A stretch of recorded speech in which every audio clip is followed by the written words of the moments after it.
killed, give me Isaiah 14 and 21. They did the same thing to my people. So then you said that they put millions of my access. Yes, you said.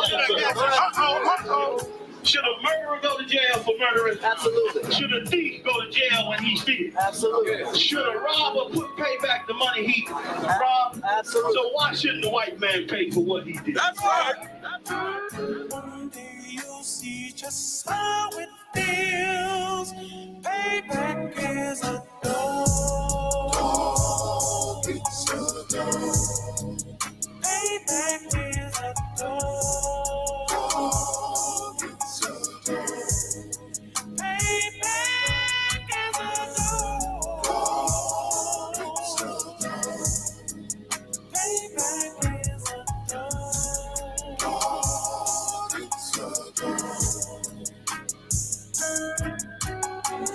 I'm in a hell of a hole, was never expected to grow. Just obstacles stand in the road, that a result of me selling my soul. The story I'm telling is cold, but yet it's what everyone knows. The white man's the devil is known. America was never a home, only a place of captivity, safe facility, hating, disfigure me. They claim that I'm lazy, be killing me. Maybe this slavery draining my energy. 400 years and counting. The trail of my tears is countless. The fact that I'm here is astounding, but I can't wait till this shit is surrounded. Ready to tangle my king and the angel, be ready to rap. Crack in the sky, nuclear missiles will make it official. I'm capturing every crack and surviving. Put them all in chains where they need to be. Slavery for me. And let the whole world see that with them in the cages, safer in the streets. Put the dog on a leash. Get resolved for the beast. 144, get the ruler show, we could all be at peace. As soon as the trumpets are sound, your kingdom we busting it down.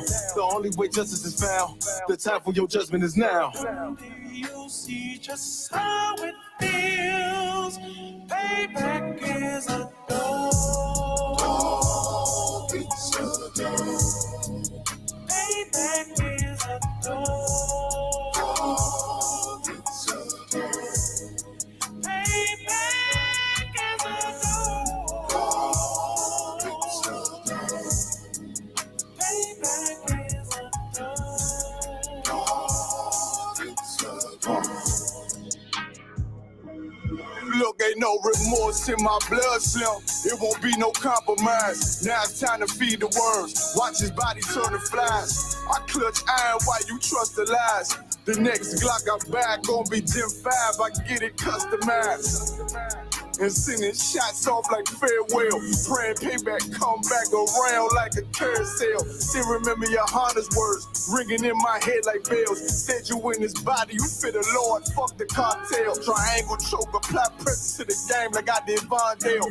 Payback's a bitch in a dress, she a bombshell. Revenge is served cold, I just hope they make an oxtail. Glock fresh out the box, I swear it got that new car smell. Made myself a target in a world of mad shooters. Devils design fire for our babies to pass through it. And the day of our king's reign, I'll be overzealous. They bought my jealous, I bought brand new parabellums. One day you'll see just how it feels. Payback is a dog. It's a dog. Payback is a dog. It's a dog. Payback is a dog. It's a dog. Payback is a dog. It's a dog. Yeah. Okay, I've been in my Bible lately. You understand me? Like, shit crazy out here. World said fuck us, so we said fuck the world. You know, the world said fuck us, Matthew 24:13. so we said fuck the world. He that shall endure to the end. The world said fuck us, shall be so we saved. said fuck the world. Fuck the world. The world don't love us, no. So we said fuck the world. Look, I know your kinfolk gone, but hold on. I know them lights ain't on, but hold on. Look, even if you feel you got nothing to hold on, I got a message. God said hold on to your sanity.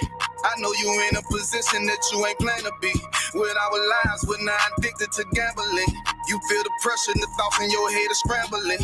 You feel the storm getting closer. You feel like giving up before you even start, then it's over. You feeling like fuck it, you going through too much to be sober. Life is passing you by as you do this over and over, over and over, over and over, over and over. Time to make a change now.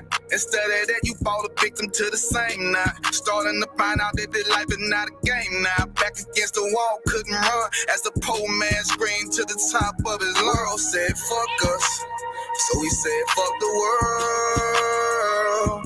The world said fuck us, so he said fuck the world.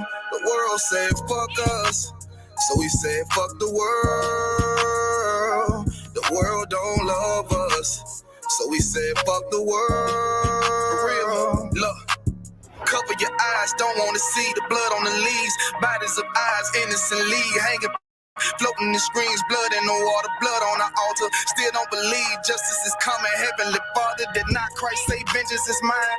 Don't even bother. When he return, it's gonna be slaughter. Ooh, I know you don't wanna face it, but what's real love sound like hatred.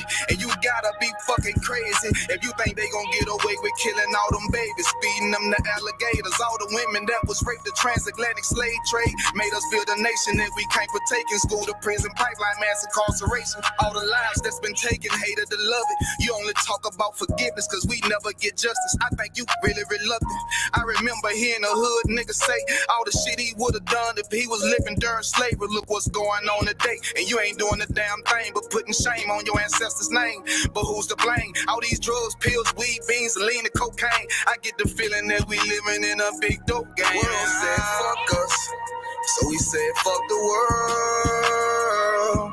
The world said fuck us, so we said fuck the world. The world said fuck us, so we said fuck the world. The world don't love us, so we said fuck the world.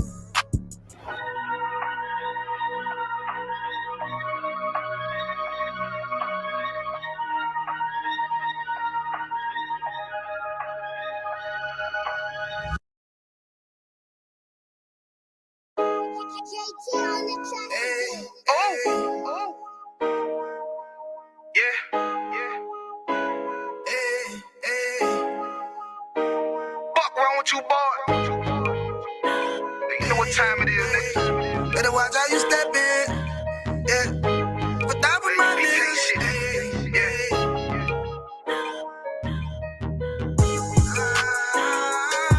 I'm in it, yo. Got my nigga Rewan with me. But that was my niggas, it'll be an honor. You know what I'm saying?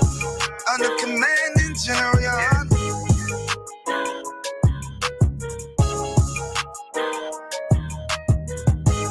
That for my niggas, it'll be an honor and a blessing. Look, hey, straight off the top, I love all of my niggas. That shit ain't gon' stop till we on top and we ballin', my nigga. We be fly as fuck, you know them bitches be stalking my niggas. That shit'll never change and it's the same with all my niggas. City to city, I should be at home. That's what my ribs say. But bitch, I'm grown. I'm in these streets and closed caption. Niggas know we bout that action. If a nigga play with me, then my heart can gon' let him have it. Hey, make you the shit, this truth the shit. Nigga play, I let that Ruger hit. Get on them tracks, they be like, who is this? I'm rude with it. Ain't got no manners. All them pussy niggas talking shit. Yeah, I know they can't stand us, but we UPK, Louisiana, bitch, that's what I'm ripping. And my niggas solid number, real ones in my section. If you wanna get down, put your boots on, start stepping. Brotherhood is a weapon. Brotherhood is a weapon. Better watch how you stepping, cause brotherhood is a weapon. If I die for my niggas, it'll be an honor and a blessing. Better watch how you stepping, cause brotherhood is a weapon. Brotherhood is a weapon. Better watch how you stepping, cause brotherhood is a weapon. If I die for my niggas, it'll be an honor and a blessing. Better watch how you stepping, cause brotherhood I lay my life down right now for all my sisters and brothers, because I love them. I see them dapping and hug them. It's amazing to see how well we adapt from the struggle. Born again from a life of sin, trapped in the gutter. My mind frame was to kill my own kind. Feeling inferior, waking up ready to die. Run with them killers, so it's just a matter of time. For I take your life or let you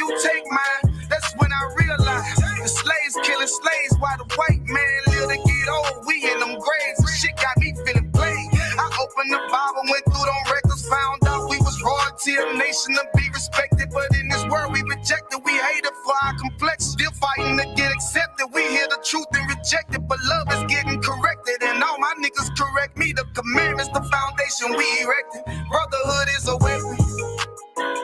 Brotherhood is a weapon. Better watch how you stepping, cause brotherhood is a weapon. If I die for my niggas, it'll be an honor and a blessing. Better watch how you stepping, cause brotherhood is a weapon. Brotherhood is a weapon. Better watch how you stepping, cause brotherhood is a weapon. If I die for my niggas, it'll be an honor and a blessing. Better watch how you stepping, cause brotherhood is a weapon. Hey, hey. Hey, hey.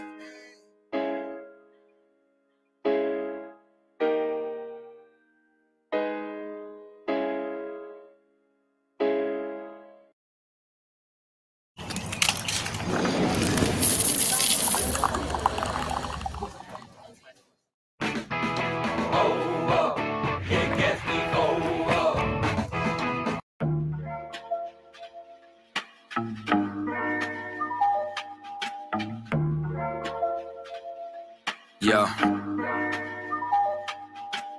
I stay away from the streets and the trouble to get in. Trying to stay strong in this world full of sin, but they wanna bring us down, they wanna see us win. They wanna kill us all, Lord, tell me, can I live? Can a nigga live? Can I live? Can a nigga live? Lord, tell me, can I live? I know the hatred's deeper than the color of your skin. So can I live? Can a nigga live? Can I live? Can a nigga live? Lord, tell me, can I live? Know the hatred's deeper than the color of your skin. Can I live? America, KKK, land of the good smokers, home of the slaves. And I'm just trying to be great. Tell me, how can I live with this drama every day? I'm a light, I'm a beam in this darkness. It seems that real life is a nightmare. Can I live my dreams on this earth? Since I was young, I realized I had a destiny bigger than the fiction that disguises what was best for me. Better than the hate and all the lies that be the death of me. As of late, since we've been hypnotized since elementary, thought it was my skin, but studied something that was new to me. They hate me because of what my ancient ancestors used to be. Healers, teachers, deities, not all of them were kings and queens. Our nature was natural, not supernatural. Now they call it magic and voodoo, that shit ain't practical. All the roots connected, always more to learn of that, you know. Don't let the shit go over your head. Same snakes up in the garden, but the skin just shed. They'll always try to convince you that it's all in your head. Just know you gotta do better before you hit your bed. I stay away from the streets and the trouble to get in. Trying to stay strong in this world full of sin, but they wanna bring us down, they don't wanna see us win. Trying to kill us all, Lord, tell me, can I live? Can a nigga live? Tell me, can I live? Can a nigga live? Lord, tell me, can I live? I know that hate is deeper than the color of our skin. Can I live? Can a nigga live? Lord, tell me, can I live? Can a nigga live? Tell me, can I live? I know that hate is deeper than the color of our skin. Yeah. Can I live? They say my rhymes cause too much excitement, ride incitement, shit. Well, there's no indictments when my kinfolk get murdered by white men. Dark skin, light skin, divided and blinded. So we beef with each other, our brothers, rather than fight them. Fuck all that silence, it's time to get shit ignited.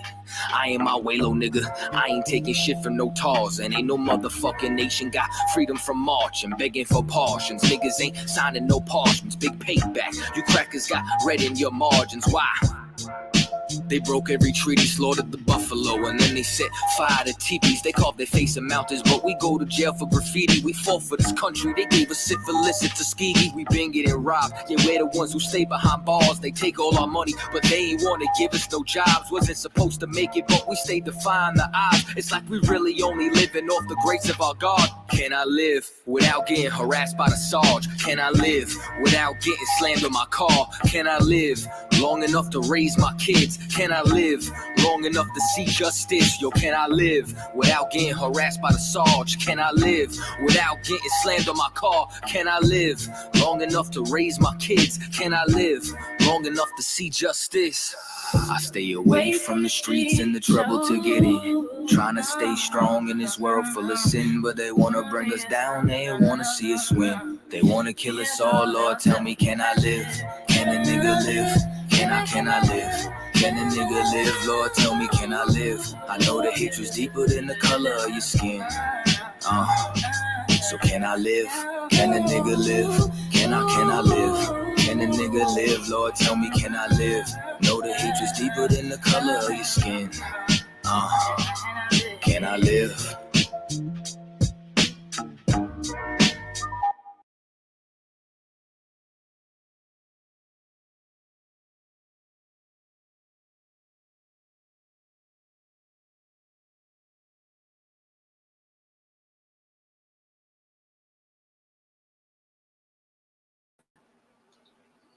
Let's clap it up. Let's clap it up for Yahawashi Mashiach, who is called Christ. Let's clap it up for Commander General YAHANNA, all the generals, all the captains, all the officers, all the sisters, and all the troopers.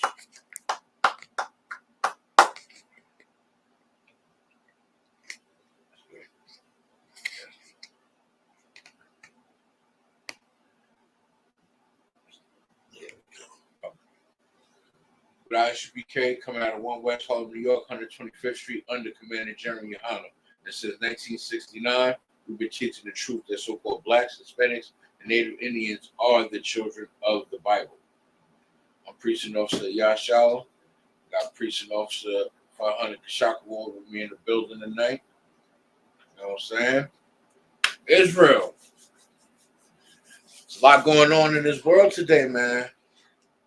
I don't know if y'all believe what y'all seeing, but I see signs and wonders. I don't know about y'all.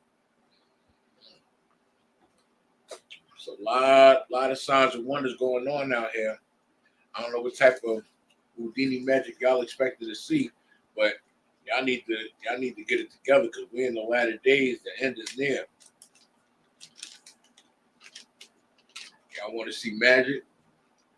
Watch and see who gets elected today. like it matters which one gets elected. It's gonna be a magic trick. If you see Kamala Harris get elected, you're gonna see stuff magically disappear from blacks and Hispanics and Native Indians. If you see Donald Trump get elected, you're gonna see stuff magically disappear for blacks, Hispanics, and Native Indians. You know, it's like what the scriptures say about that double-edged sword. You're gonna get cut either way. It's just a matter of how deep you want to get cut.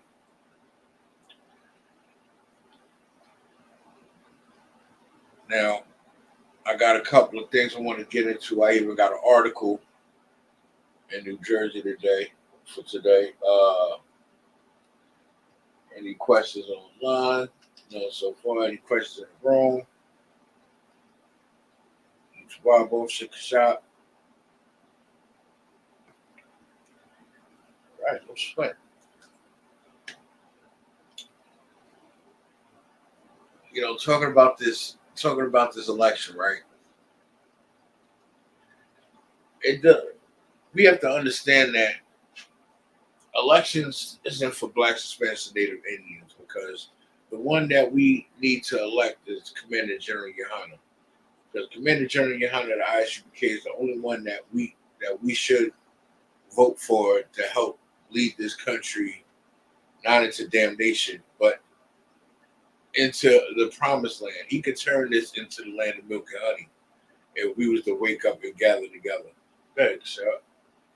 Slocky, if I may. Provoke the spirit.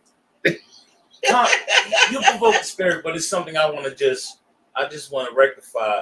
Commander General YAHANNA was chosen by the Most High God. Just like so many of our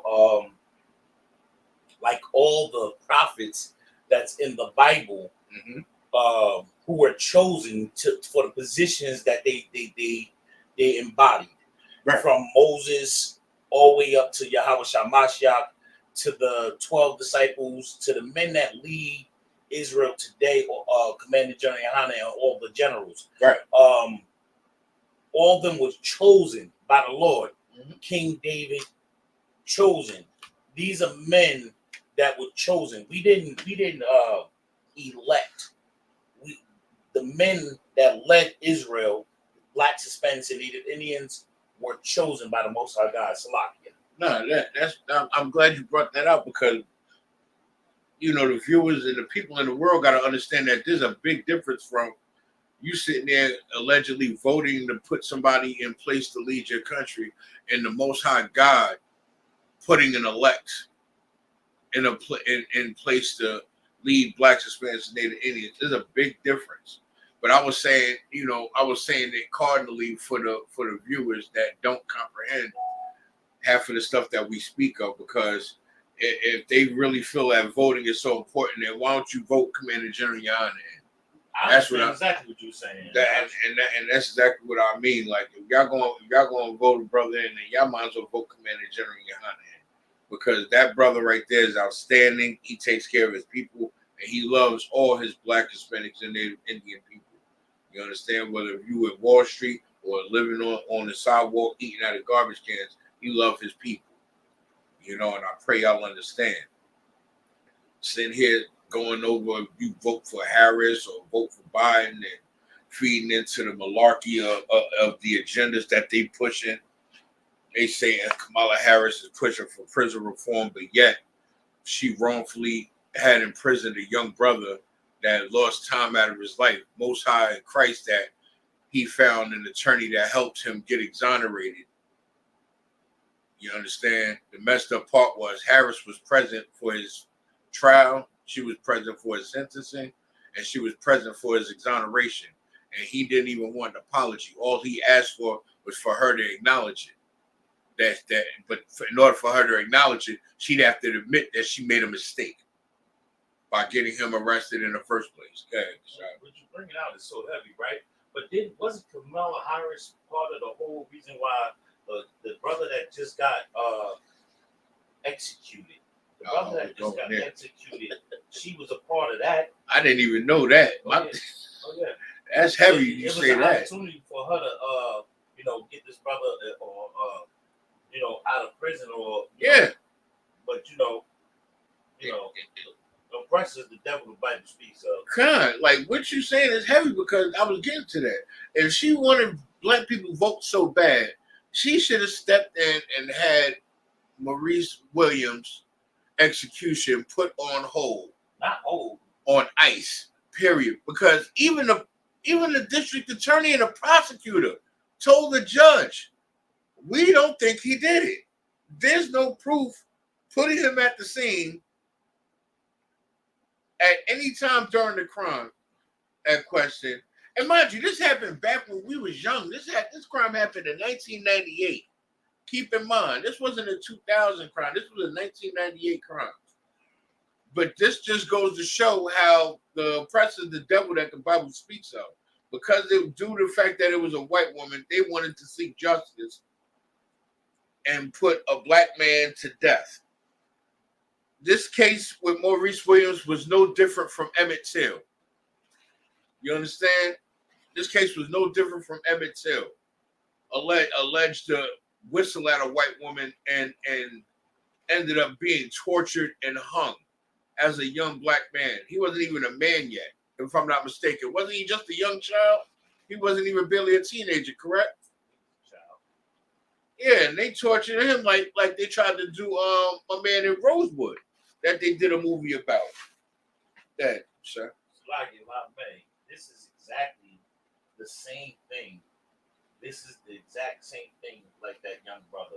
How does it equal to be the same? That young brother, Emmett Till, got accused of whistling at a Caucasian woman who years later recanted her statement and said she lied, and nothing happened to her. But nothing. When I say nothing happened to her, nothing happened to her. They said, "Oh, she's old," and this, that, and the third. But when the Jewish quote unquote community for the crimes committed against them, they're going looking and finding people in their 80s and 90s and arresting them and putting them to death, letting them finish their last days, the last years of their life in prison. But for Blacks, Hispanics, and Native Indians, there's no justice unless by the Most High God. And Slagi, if I may, and the other brother was, everybody said he was not guilty, and and they still persecuted this man under the false pretense of him being guilty, which he was not. It's a lot. No, what you bring out is heavy, but in a nutshell, it was because he was black. Just like, I don't know if you've seen that little viral clip online, the judge had got this young brother off. Police tried to wrongfully arrest him and incarcerate him for jaywalking. And the judge said, hold on, what's this charge right here? They was trying to beef it up to make it sound like something, but he was like, is this jaywalking? He said, the officer said, yeah. He was like, so he was walking while black. That's what the judge said to the officer. So he was walking while black, and you felt like you had a need to arrest him because the search and seizure became inadmissible because they didn't have probable cause. So the judge ended up throwing it out and went off on the officer for wrongfully arresting the young man. Because the kid was only about like 14, 15 years old at that. And he apologized to the young man because he said they arrested you for walking while black. I do not condone that. Mind you, it was a white judge. But how many cases you going to find like that where the judge is going to actually favor the black man? That's the problem, and that's the point. You know, we don't follow the law, statutes, and commandments of the Most High God, and these are the punishments that we face. We think it's just white people against blacks and Hispanics, but it's not just a black and white thing. It's not about color. It's about the crimes. It's about the crimes committed by a nation of people onto another. Because this goes. Because let's keep it 100, right? Even if you go to people that's of similar color but not of our nation, like look at East Indians. They do their own thing.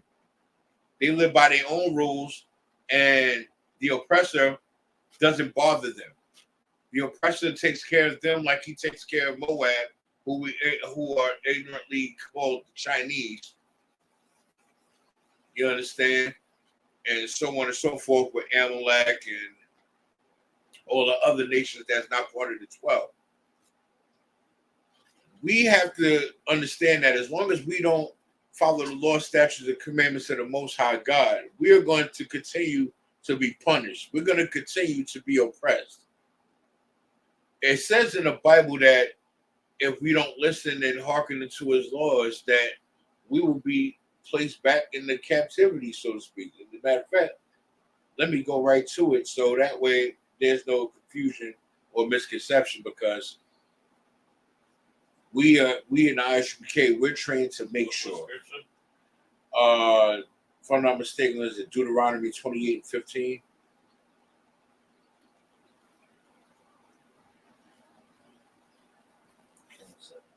No sweat.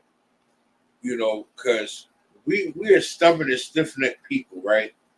We tend to want to do what we want to do, or we think we're doing what we want to do by not following the Most High God. By not following the Most High God is like not listening to not listening to your father. No, go ahead, I'll take care of it, sir.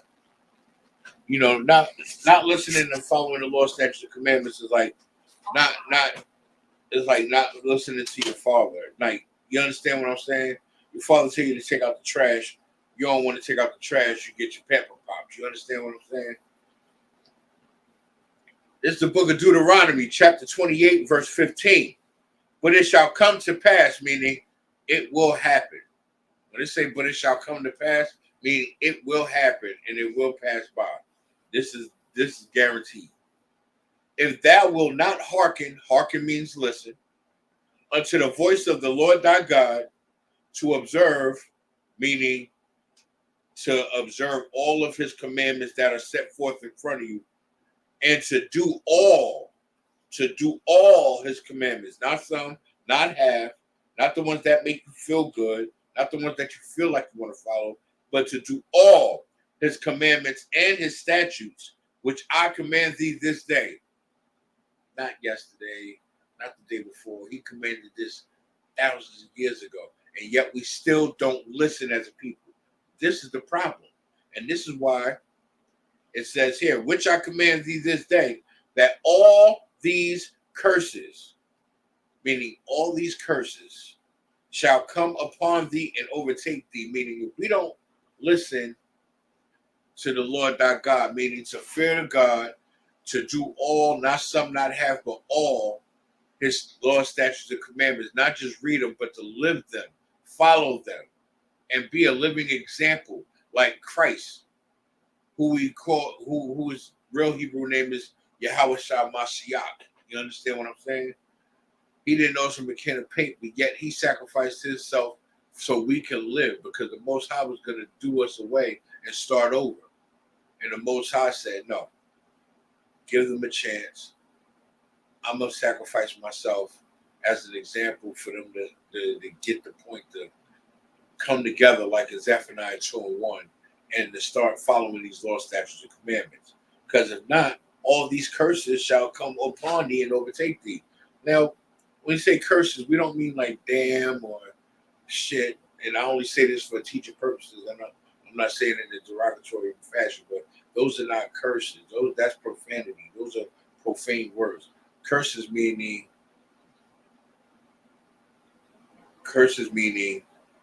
let me go to verse 16 so you have a better understanding of what I mean by curses. Cursed shalt thou be in the city, and cursed shalt thou be in the field. Meaning, no matter where you go on this earth to and fro, you're going to be cursed. Your families is going to be cursed. Why do you think Blacks, Hispanics, and Native Indians face the type of conditions that we face as a people? Why do you think that we have to work 2-3 jobs just to be broke at the end of the pay period?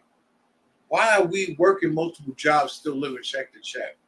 Because the white man's the devil that the Bible speaks of, and oppression will surely make a wise man mad. And you know what? I'm going to get to that precept as well. Because let me tell you something. Nobody else on this earth is oppressed more than Blacks, Hispanics, and Native Indians. Let me tell you that for starters. If we don't keep these laws, statutes, and commandments, we're going to continue following these curses. We're going to continue having excessively high rents. We're going to have grocery bills out the wazoo. They're going up on the laundry machines. You know, it's like no matter what we do, no matter where we turn, the numbers is going up for everybody. You understand? But the ones that it affects the most is Blacks, Hispanics, and Native Indians. That's the problem, and that's the point that I'm making. We are oppressed as a people. Not only are we oppressed as a people, but we're so oppressed as a people that we oppress one another. You understand? Our sisters, our Black, Hispanics, and Native Indian sisters, they put so much pressure on these black men, right? And put so much pressure on our brothers that they try to act like and emulate us. And they become belligerent, they become disrespectful, they become unruly. You understand? They become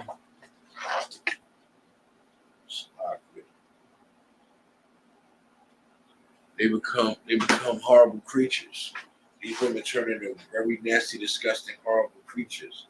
And it's not fair, it's not correct, it's not right. And we do it to ourselves and we do it to one another. And it all stems from us not keeping these laws, statutes, and commandments. And we're going to continue facing the judgments. You know, as a black man, I make no excuses. If I'm in a messed up position or predicament, I allowed myself to put myself there because there's no reason or excuse that I can't get up off my tail and get up and go get what I want and go for what I want, despite the fact that we have obstacles, despite the fact that we are being oppressed, despite the fact that we have all these hurdles to overcome, and we have to deal with these feminist women out here. We have to deal with these unruly women out here. We have to deal with society. We have to deal with the white man and all the other nations that try to continue to oppress us. Despite all that's against us, there's no excuse that we can't go out and learn to maneuver in between all of that BS and go get what we want and go get what we deserve. There's no excuse whatsoever.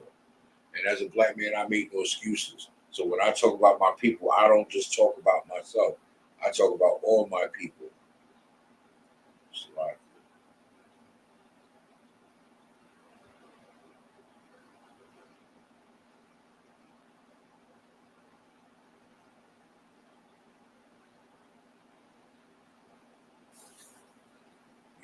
it's sad that, it's really sad that as a people, we can't come together as a people. We could come together separately. Like some black people get together, but we don't mess with these black people over here. Hispanics come together in general, but they don't rock with black people, even though they're part of us. They don't know their heritage as far as their tribes and their native people. They just know a certain amount of history as far as their people is concerned. But if they go further back, they will realize and see that they are our brothers and sisters as well. Same for the Native Indians. They might be the only ones that's in tune with their heritage and their history, but they never let go of it because they've been constantly oppressed all throughout history and also eradicated for that matter as well. It's sad that it's part of our Gadite nation that are not around anymore due to being due to genocide. You understand? Because the white man is the devil that the Bible speaks of, and no matter what corner of the earth they reside in or come from, no matter what corner of the earth they come from or reside in, they're still white people. Jewish, you're still white. You just live in Israel, which is not your home. You understand? If you're German, you're still white. You just live in Germany. Same thing for Switzerland. Same thing for Ukraine. Same thing for Russia. It's a geographical difference. It's not a nation difference.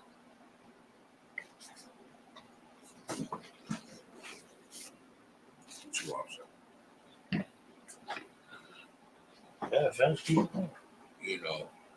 I was just getting to the precept where it was saying, if we don't keep these laws, statutes, and commandments, we're going to continue being judged. We're going to continue being cursed. We're going to continue being oppressed.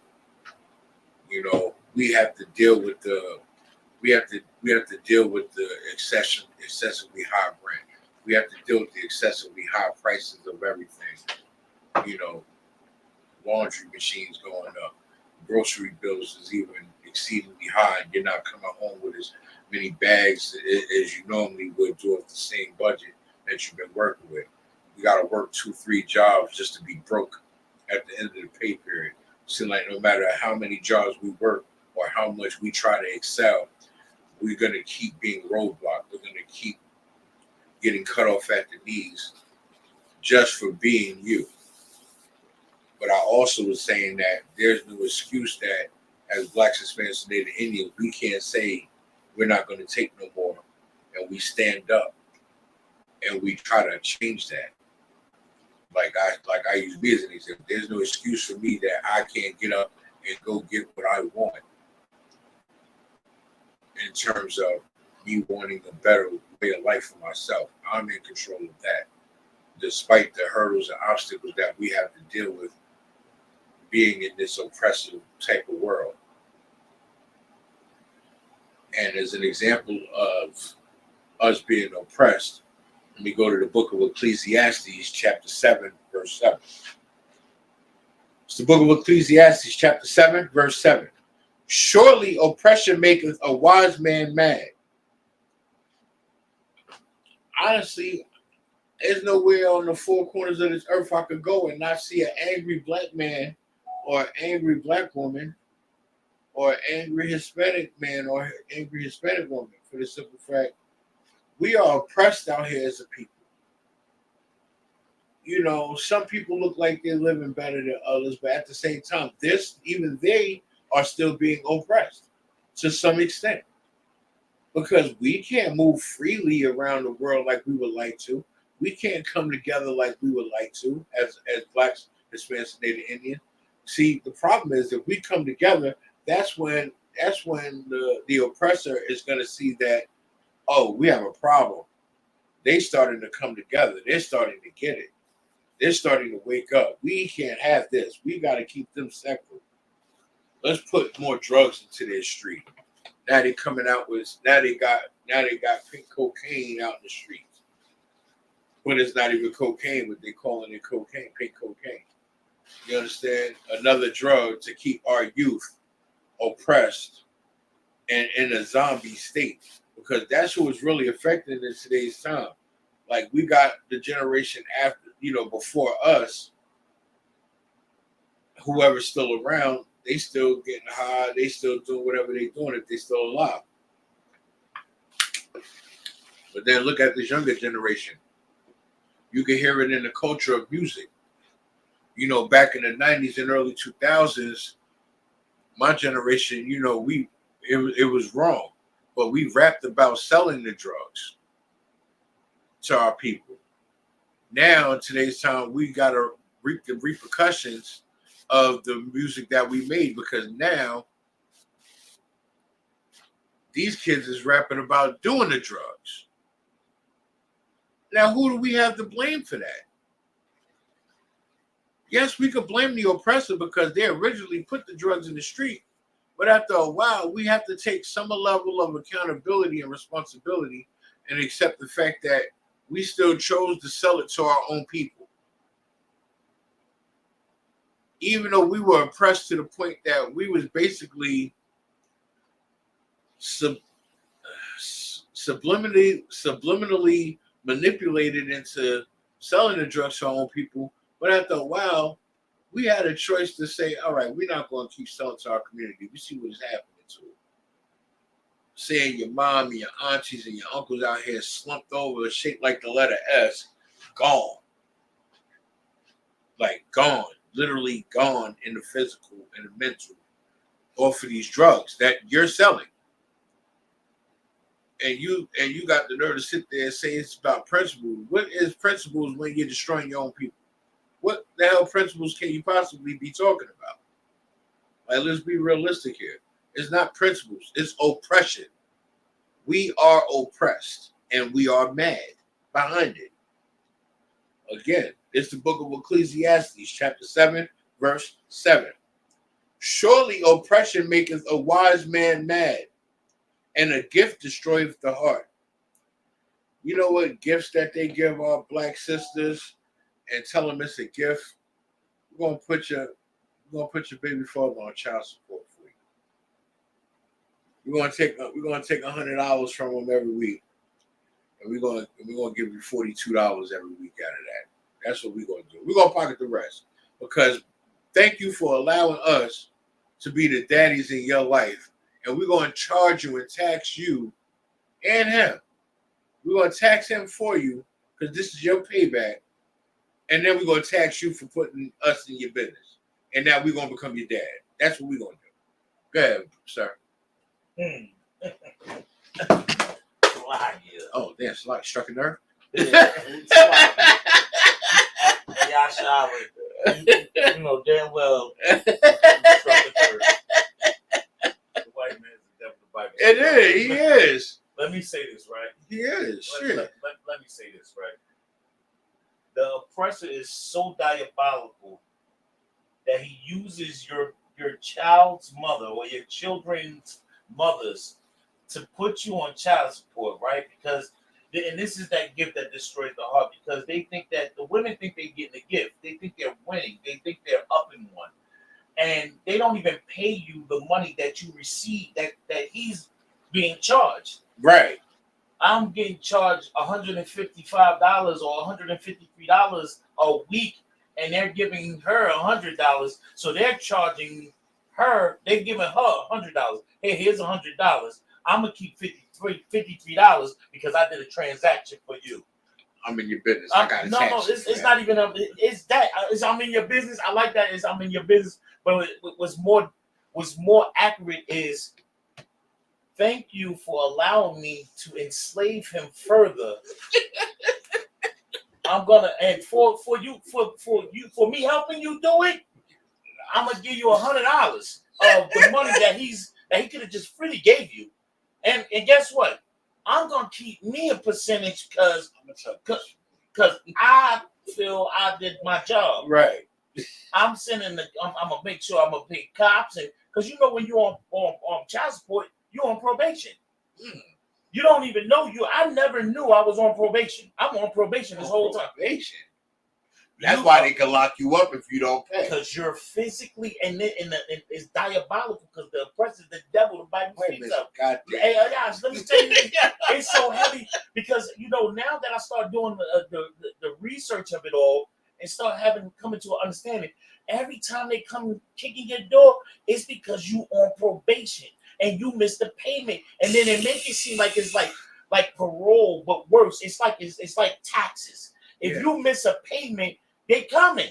Yeah. They coming and knocking, kicking your door. It's like a hyperactive parole. Gosh, this is the white man's the devil the Bible speaks of. And listen, and they use women as pit bulls to control the men. It's disgusting. And what you're saying is so heavy, they don't even deduct no dollars from you being in jail. Oh no. That's the messed up part. Yeah. Like I thought no. When you get locked up for missing a payment, that time you spend in there, it covers that payment. I thought that's Let me help you out here. Let me help you out here. Help enlighten the people. Let me help you out here. If you are a person that is on child support, right? If you're a Black, Hispanic, or Native Indian man on child support, when you go to jail for whatever reason you're in jail for, let's just say for missing payment of child support, and let's say you're in there 3 to 6 months. If you don't know how to get them to stop the time of payment, if you don't, because it's a whole process and it's paperwork. If you don't get that time stopped, they will still continue to charge you weekly for child support, knowing that you've been incarcerated. And if you don't go to court and speak up about this, they charge you all that. Now that goes into your arrears, because now you just further deep into the arrears. So lock you up when you get out. No. They let you go. And then that's why every time you miss one payment, they come looking for you because you already in the arrears. You're in the arrears from the time you miss a payment. Now, if you're incarcerated, now think about this. You lose your job. You go to jail, first of all, and they don't let them pick you up from your job. They pick you up from your job for a missing child support payment, which they automatically, once the state finds out, they directly take it out of your check. So if you had just happened to just get the job, you switched jobs and you wasn't working for whatever a month, and then you got a new job. Once your social security number touched the system, they automatically take the money. They don't even ask. Hey, they take the money. It's called extortion from the federal government. It's extortion legal from the state. No, it's not legal because it's illegal by their books. It's illegal to take money from a man for any reason. But they do it though, willfully. They do it. It's called extortion, and they get away with it. And they get away because nobody's contested. But there's some brothers that's on Instagram, and they are fighting back. So much so that Tyrese has been sitting at the table with these brothers trying to get his situation taken care of. It's real heavy with this child support thing. No, what you're saying is very heavy, and the people need to know that because you know better than I do and better than a lot of brothers that this is a very serious, extreme situation and circumstance that a large percentage of Blacks, Hispanics, and Native Indian men go through. You understand? Whether you're in the world and it's truth, our brothers are going through it right now as we speak, and you know this very well. You know this candidly, and this is a plague that we cannot stop unless our sisters wake the hell up. But how can we wake up, sir, if we got all these social media platforms that they're coddling these women and allowing them to have a voice? Not saying that women can't speak. First off, before I say what I'm about to say, not saying women can't speak, but there's a time and a place. No, you're right, but there's a time and a place for everything. When there's a place for a man to teach, shut your mouth. That's it. If a man is teaching, you are not to speak. And this is not me giving my opinion. This is in the Bible. You understand? Matter of fact, I just pulled up a precept I was going to, but let me go to that. Let me go to that first. Because they don't understand. They gotta get this. Hold on, let me make sure I got the right one. It's the book of 1 Corinthians, chapter 14, verse 34. Let your woman keep silence in the churches. Women, sisters, Black, Hispanics, and Native Indian sisters. That means shut your goddamn mouth. Not saying you don't have a voice, not saying you can speak. But in this context, in this instance, when men are teaching, when you got a real, I can't even say reverend or pastor because they not real. But if they was real, you was not to usurp authority over them or try to take control. There's no such thing as a deaconess. There's no such thing as an evangelist. There's no such thing as a female pastor. There's no such thing as a female reverend. There is not. They did that to shut you up because you whine and complain too much. And what they're doing is misleading our women. Your place is to teach the children at home while you're being submissive to your husband because he's the one that's supposed to be teaching. If I'm wrong, name one woman that was mentioned in the Bible that ran with Christ and the disciples. Name one. Don't worry, I'll wait. Go ahead, sir. Name one woman that led Israel. Hell, name one woman that told Israel what to do at any point in the Bible, if she wasn't outside of her teaching her children. Go ahead, sir. There is a woman that they're gonna try and say. Esther. They're gonna try and say something, right? But if you notice, she went to the man above her. She went to a man above her and gave him the information. Yeah, even they sit there trying to talk about Esther or Jude. These women still, these sisters were righteous because they went to the head. They didn't do nothing without permission. And if they were permitted to do something, they were giving the right, might as well say by damn near Christ himself, because if they were submissive to the head, that means they was honoring the Lord, right? You say they honoring the Lord. By going to the head is like you're honoring the Lord. When you go to your head, which is your Adawan, your Lord, your husband. That's when you're doing something righteous. But when you go, when you're a sister in the world, and you dealing with a priest and a prophet, and he's trying to teach you the right way, and you want to go against that because you want to continue pleasing your flesh, because you like smoking weed and you like smoking cigarettes, and you don't want to stop eating pork, shrimp, crab, and lobster. So your way to combat him bringing you into the truth is to study to be a female pastor. You're damning yourself. You're making yourself a target to the Most High. Sisters out here that's doing that, I pray y'all understand, because you're screwing yourselves over in this instance. You know, and there's more than a few of you that I know of, that I know personally that's doing that. I pray y'all stop. Y'all want to sit there, you know what it is, bro? It's that feminism, that feminist movement. They don't realize that feminist movement was literally a white woman problem. And I'm going to tell you why. Because when their husbands went off to World War II and they had to resume their husbands' factory jobs, they looked at it like, well, we're doing the jobs that our husbands did. We deserve to get equal pay as them. Why are we doing their jobs and we're not getting paid as much as our husband? That was where that feminist movement started, and that is where that women's liberation came from. That was a white woman problem. That had nothing to do with Black, Hispanics, and Native Indian women. Stop taking on white people problems. Stop taking on their stuff. This is why we have to come out of her. This is why we have to come out of their ideology. Stop following behind the goddamn heathen trying to do what they do. This is why we're doomed now. Y'all don't get it? Y'all gotta seriously wake the hell up and see what's really going on.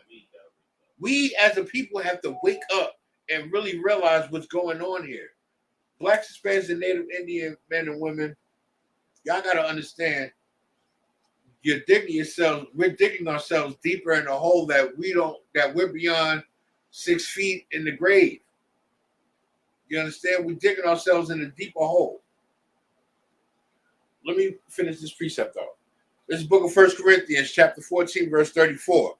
Let your woman keep silence in the churches, for it is not permitted unto them to speak, but they are commanded, not asked.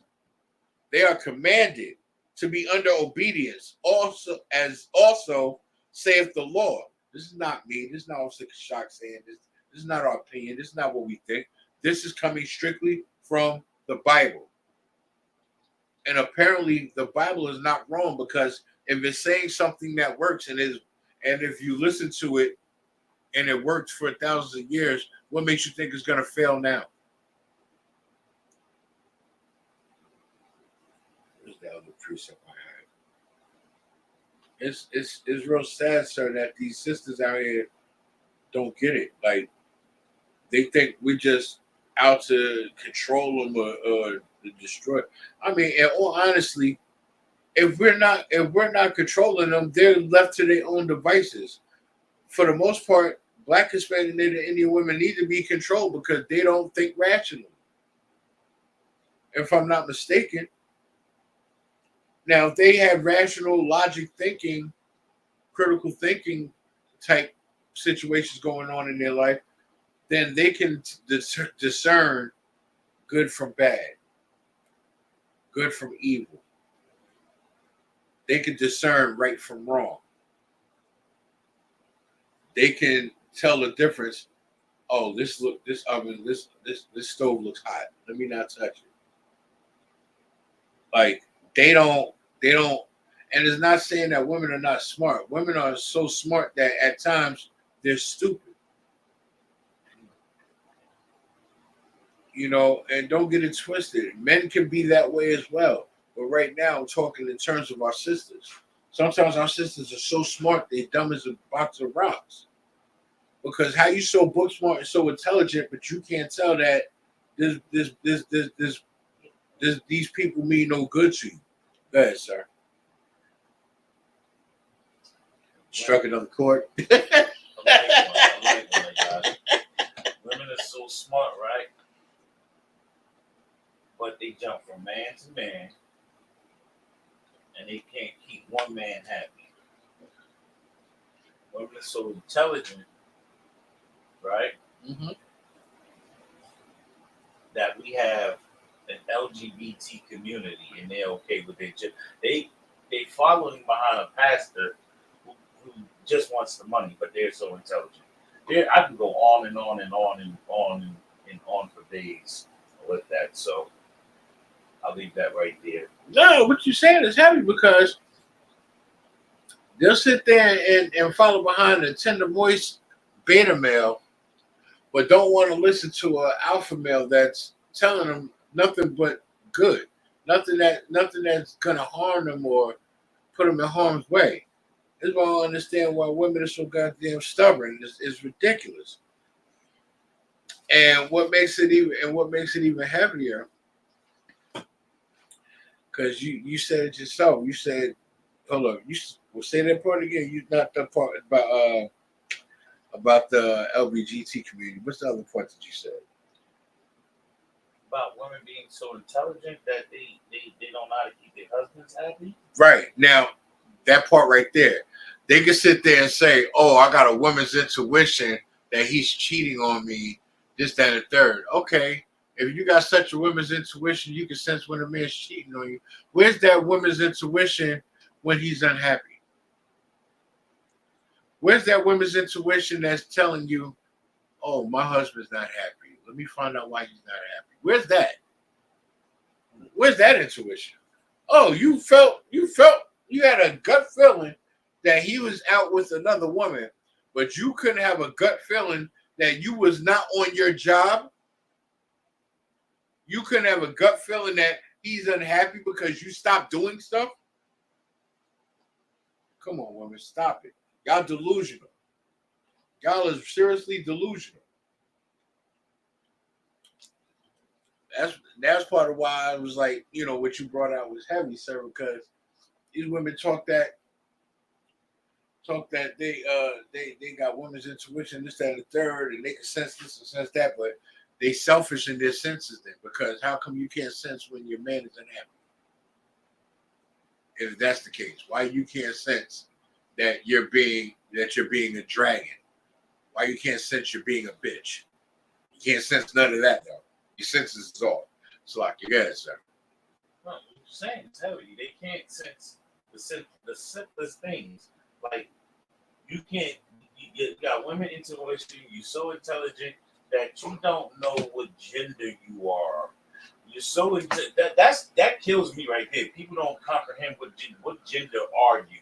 You don't know what gender. I don't know if I'm a male or a female, or if I want to be identify as a cat, or if I want to identify as a giraffe, or whatever people are identifying with these days, and they nouns and pronouns and so on and so forth, right? But this is the issue. They're so intelligent and they have so much intuition that they can't comprehend when someone is lying to them, like your Christian pastor, the Muslim mosque, the pimp on the corner, the drug dealer. Nobody can understand that you're being lied to. You're being deceived by your girlfriend who's telling you, don't listen to him when she's a single whore herself. Salakia, won't work of the night. No, you're right. It's whores in the Bible. So we're not saying nothing out of the ordinary or nothing wrong. You know, we got a lot of, and that's part of the reason why they say it's not healthy for married women to have single friends. They say that's a main reason why they say that's not healthy.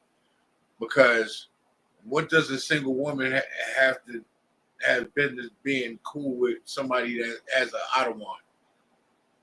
Other than to put thoughts and doubts in their head that don't need to be there. But that also goes to show how weak that sister could be as well. You get what I'm saying? So, got to be mindful of this stuff. Like, because, you know, being in the world, I was married on paper at one point, you know, and I had a wife that had a single friend, that had single friends. So I know I know vividly about that type of lifestyle and that type of situation, but that happened in my so-called past life. You know, my ex-wife, her excuse was when we finally spoke about it, she said she thought I didn't want her no more, and I explained to her that wasn't the case. I exhausted all resources to try to salvage what we had built. But you didn't want to do nothing. You didn't want to get counseling. You didn't want to go. You didn't want to seek help. You know what I mean? At the time when I was going to a Christian church, you didn't want to see the pastor or nothing like that. So what else am I to do? You don't want to fix it. So apparently I got to go. And it's not that I didn't want you. You slept with somebody else and you got pregnant. And then the lawyer's telling me legally I have to be responsible for that child. But yet I was with you all these years and we couldn't make one together. The second you go creep, you pregnant. You have something to say, sir? Go right ahead. Go right ahead. She just wanted to be a whore. She just wanted to be a whore. In a nutshell, because think about it, if like that's debilitating for a brother. If you ain't got no kids and you with a woman, y'all together for kids, and y'all don't make no baby, but the second she wants to go be a whore and run off, that happens. You get what I'm saying? Like, all right, let me get back on topic. The problem is we are oppressed in this society, right? And the reason why we're oppressed is because we busy trying to seek the oppressor's approval for everything. We try to get cool with them. We try to, and you know, this hip hop culture, sir, is part of, I ain't gonna lie, it's part of the problem. Because we're trying to integrate through the hip hop culture. Look at, and I take no credit away from talent, but look at artists like Eminem and Machine Gun Kelly, Millsy. Like, yeah, they have skill. Yeah, they can rap. They can rap their tail off. They got it. But what does that have to do with the fact that your people as a whole still committed crimes against our people? And not only are you already oppressing us, but now you trying to steal our culture, which the Jewish people have done all of our lives, which were also white people that took our culture and tried to be us. And that was the main reason why Hitler took them and put them in concentration camps. Because what he hated more than black people were people that tried to steal our culture and our ways and be us in their own way. He couldn't stand that. And in all actuality, he's not wrong. I actually commend Hitler for that.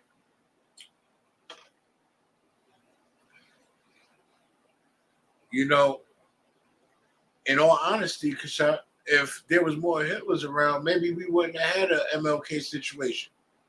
Maybe we would have stayed separate from the people. Maybe we would have stayed away from the oppressor. Just maybe. Just maybe we'd have still kept Black Wall Street. Nope. Because think about it. We flourished in Rosewood. Emmett Till situation occurred. White woman being a whore, sleeping around town, and want to blame a black man and get our town burnt down. You know what I mean? All these situations happen all throughout different points in times of history. Gosh, no, I can't agree with you because we still have to follow the punishments. No, I know we still have to go through the punishments, right? But just maybe, if we was at those times in life, if we was to really like hearken to the Most High, right? Like during slave time, we were oppressed to the point that we didn't know who we are, right? When they had Nat Turner giving us the Bible, we didn't know who we were. We didn't know who our God was, right? I wonder why we were still being punished. Go ahead, sir.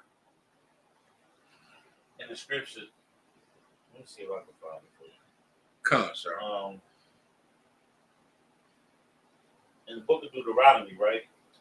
When you pull up Deuteronomy, give me 1 second. In the book of Deuteronomy, chapter 28, verse 68. And the Lord shall bring thee into Egypt again with ships, by the way whereof I spake unto thee. Thou shalt see it no more again, and there ye shall be sold unto your enemies, for bondmen and bondwomen, and no man shall buy you. This is no man should save you, that in part, right?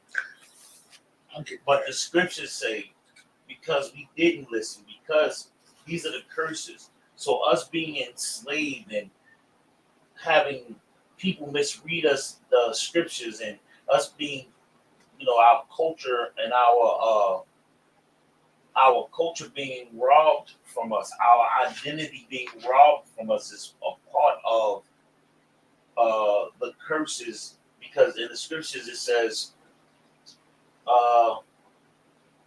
my people are destroyed due to lack of knowledge. Right. Because we were destroyed, because we didn't have the information of the Bible, because we were separated from the Most High God, because of our inequities. But and because our iniquities, because our iniquities of our wrongdoing. Right. We transgressed against the Most High. Of course. And because of that, it's the punishment. And the punishment. Okay. And this is led to us being enslaved and the other things that happen to blacks, Hispanics, and Asian people. No, I understand that, sir. The water for that. It's just, you know, sometimes it's still hard to digest, you know, being in this truth and learning these laws, statutes, and commandments. And I felt for our slaves. You get what I'm saying? I felt for our ancestors. I understand it was part of our punishment, but we have to get back to. That's why we have to get back to these laws, statutes, and commandments. And this is another reason why we have to separate from the oppressor. We have to come out of her. We have to come out of their ways.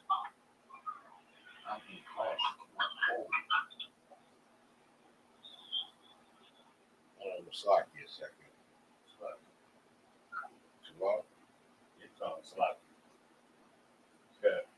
It's the book of Psalms, chapter 58, verse 3. The wicked are estranged from the womb, meaning, you know, Jacob and Esau were estranged from the womb. Esau was estranged from the womb and fought with Jacob. They go astray as soon as they be born, speaking wise. Meaning Esau has been a liar, you know, Esau who we are described today in today's time as the white man. They've been lying since they came out of the womb. They don't just lie to blacks, Hispanics, Native, they lie to everybody. They lie to their damn self. And this is why they can never be a part of us, and we could never be a part of them. But what I'm reading alone, you understand? Verse 4. Their poison is like the poison of a serpent. Meaning their words that they spew out their mouth is deadly like poison from being bitten from a poisonous snake. Go ahead, sir. I know, I'm Salakia. No, you jumping in right on time. I'm at you provoking your spirit. Salakia, it's the Lord. Let me say this, right? Read that scripture, let me catch up with you. Let me just catch up. What scripture and verse you said that is? Book of Psalms, chapter 58, verses 3 to 6. I'm in verse Psalms 58, 3. But I'm in verse 4 now. One moment. So let me just catch up. Salakia. Psalms 58 and 3. Now, where did you start it at? I started at the wicked are estranged from the womb, verse 3. Right. They go astray as soon as they be born, speaking lies. Let me explain this, if I may, about the show. Yeah, sir. Where it says the wicked are estranged from the womb. Can you look up the word estranged? Estranged. Because we need clarity when we speak in these scriptures and when we, you know, teaching this about what's going on. But if you just get the definition of estranged, it'll clarify things.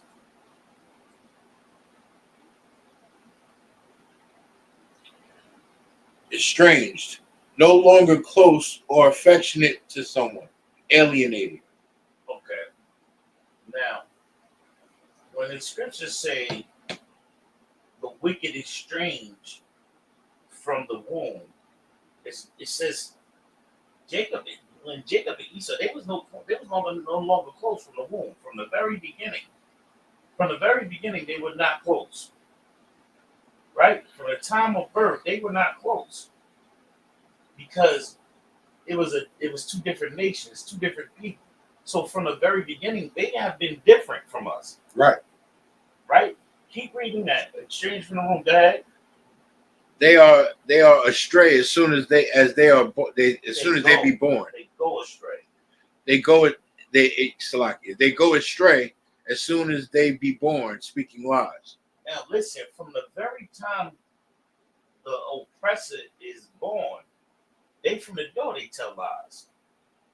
From the very beginning of their time, as soon as they start, they lying. Right. They're lying. They're lying through their teeth. You can meet a person and they oppress a person, they start lying from the door. They'll start lying for no reason. Keep going. This is the part that I wanted to come. Their poison is like the poison of a serpent. The lies that they spill, look at Emmett Till. Emmett Till got unalive because of the lies of a woman. Because the lies of an oppressive woman. Look at the black man that they just executed. What's his name again, Yash? Maurice Williams. Maurice Williams just got unalived because the lies of somebody. Right. The lies of these Caucasians, these Caucasoids.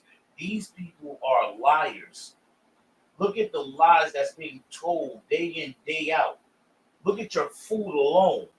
Look at everything that they govern, everything that they're over, that they have control of. They lie to protect themselves and put themselves in an authoritative position. They lied about Christ being a black man. Right. They said he was white. They lied about that. He's a black man. They lied about Christ if he was a black man or not. They covered the pictures. They whitewashed the faces of the judges. Mm-hmm. They lied about what the Bible speaks of. If you go to any one of these churches, Joe Osteen's, they tell you the story of the Bible from the perspective of Caucasian doctrine. Yeah. They say that there's little white babies with wings, and there's a heaven. There's a place to go when you die. You go through these big pearly gates, and you go get judged, and you go sit on clouds with floating white babies with wings on their back. They call them cherubs. They call them cherubs. Con. They lie and spew lies. They spew destruction. They say it's a man with a pitchfork underground. They lie and tell you can whore every day of the week. All you got to do is repent on Sunday and bring your pocketbook and purse with you. They lie.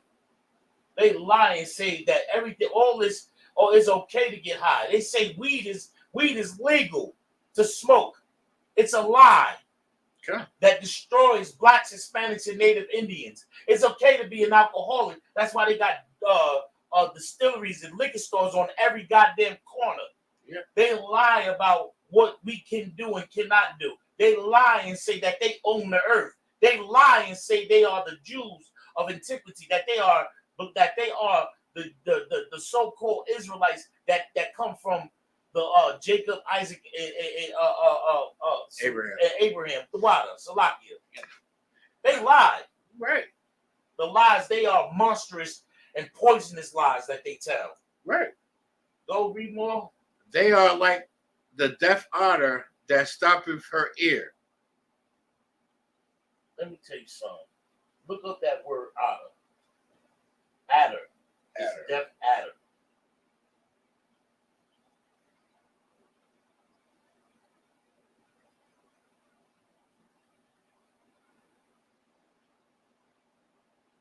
The oppressor is the devil that the Bible speaks of. And they are disgusting. Read. A small venomous Eurasian snake that has a dark zigzag pattern on the back and bears live young. And it's saying that it's like the deaf adder that stops her ear. Man. In the definition, this says death adder. Because this is a deadly snake. It's a listen, they're deadly. They are very deadly. Look at the unalivements that's been happening. You don't even gotta show that. Just look at the unalivements that's been happening to blacks, Hispanics, and Native Indians. Look at 77 million Native Indians. They're about to celebrate Thanksgiving coming up next month, right? And 77 million Native Indians was unalived of them taking their land. Look at the Atlantic slave trade that they no longer want to admit that is a slave trade. They want to call it the migration, the slave migration, transatlantic migration. the transatlantic migration. Who the hell lies? Look at the lies. They don't want to own up to their lies and their disgusting ways. That they want to call it the Atlantic migration, when it was a slave trade. How many millions of black people have been unalived on those trips? How many Hispanics have been unalived on those trips? It's disgusting, the lies that they tell. Well, you're right about that.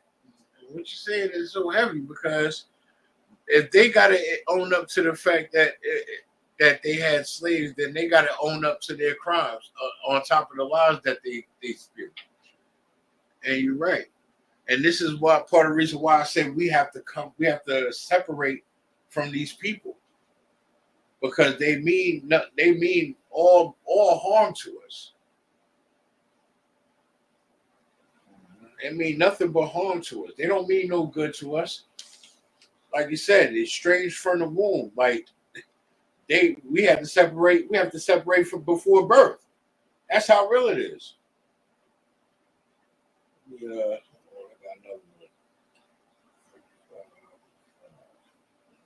Before I go to my heart. This is the book of Ezekiel, chapter 35, verse 5. Because thou hast had a perpetual hatred and hast shed the blood of the children of Israel by the force of the sword in the time of their calamity, in the time of their iniquity, had an end. Blacks, Hispanics, and Native Indians, we have to separate from the oppressor. In order to stop the oppression, we have to come together. But like Officer Kashakawa said in the book of Hosea 4 and 6, our people are destroyed due to lack of knowledge. For we reject the knowledge, the Lord rejects thee. And as long as we want to keep being in the world, getting high because it's legal, eating pork, shrimp, crab, and lobster because it tastes good to us, keep sleeping with whores and white women because that's our twist, we're gonna keep suffering, and they're gonna keep destroying us. Because in today's time, the sword is the gun. They're gonna keep unaliving our brothers and sisters. You understand? They're gonna keep it. It says they have a perpetual hatred towards us, but yet we want to put them in our culture. We want to put them in our lives. We want to sit there and say they're black like us. No, they're not. They can talk, they can act, they can rap, all of that. They're still not us. Because when it comes down to us and them, they will choose them first. That's the point. And that's the problem. We as Blacks, Hispanics, and Native Indians need to stop being so goddamn delusional, thinking that we could befriend them. Don't get me wrong. You got some cool white people out there, they flies, I don't know what. Some of them as cool as the back of the other side of the pillow. But that don't mean we have to have them in our lives like we family.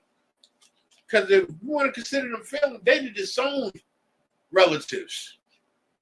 Yes, sir. So like the problem isn't that they choose them. The problem is we don't choose us. Right. The problem is that Blacks, Hispanics, and Native Indians, we do not choose us. We don't choose the Most High. That's that in a nutshell. We don't choose righteousness, but we don't choose us. Blacks, Hispanics, and Native Indians, they will choose the oppressor in their ways over us being together in righteousness in any given shape, form, or fashion at any time. And it's really disgusting. Good. It's really disgusting because it's like we don't value each other's lives. We don't value the lives.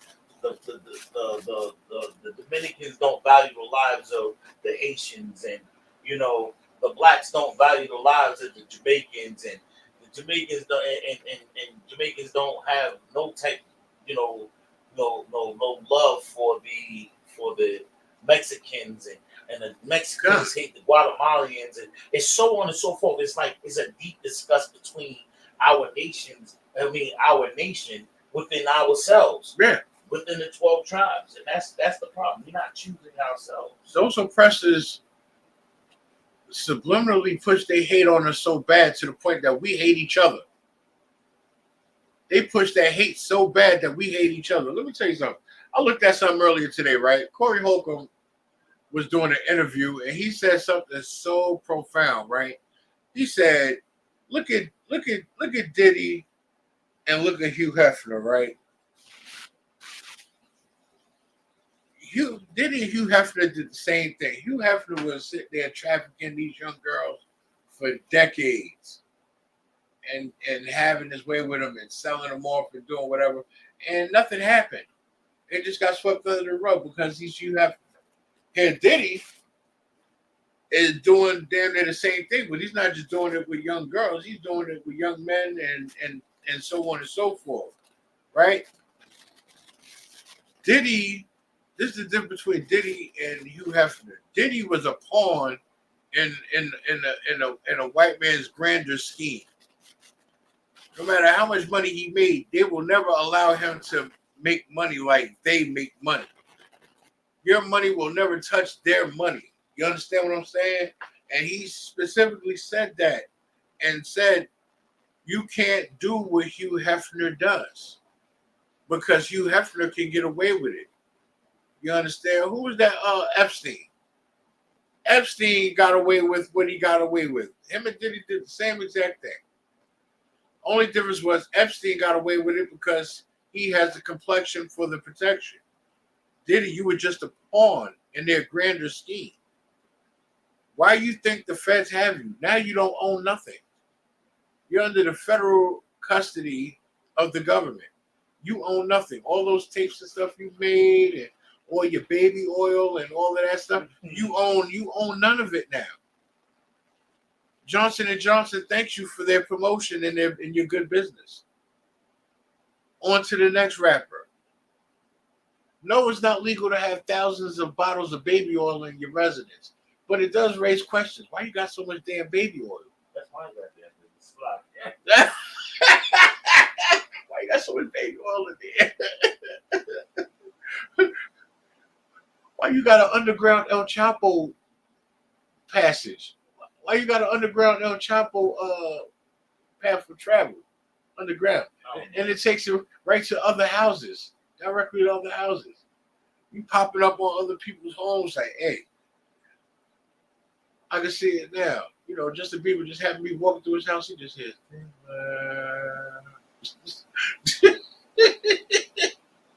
You know, and it's sad. But all this comes behind oppression. All this comes behind being under the oppressor, trying to please them, trying to gain their approval, trying to gain their acceptance. That's why it's wrong. Prime example. It's the book of Revelation, chapter 18, verse 4. And I heard another voice from heaven saying, come out of her, my people. When it's saying come out of her, my people, who do you think is saying these words? Where do you think these words is coming from? If you heard another voice from heaven saying, come out of her, my people, don't you think that's directed to blacks, Hispanics, and Native Indians? Don't you think that's directed to us? If the Bible was made for us, by us, about us, past, present, future, what do you think we talking about here? Let's be realistic here. Common sense. And I heard another voice from heaven saying, come out of her, my people. We have to come out of America psychologically, emotionally, spiritually. We have to get out of the spirit of Christmas. We have to get out of the spirit of Halloween. We have to get out of the spirit of Thanksgiving. We have to get out of the spirit of celebrating these pagan holidays. Don't you realize, blacks, Hispanics, and Native Indians, that every holiday we celebrate, we make fun of ourselves? We make a fool out of ourselves? They made, all right, prime example, 4th of July, right? Y'all call yourselves wanting to celebrate the 4th of July. Talk about, oh, it's Independence Day. Do y'all know the origin of the 4th of July? As a matter of fact, let me I'm going to pull it up just so for good measure.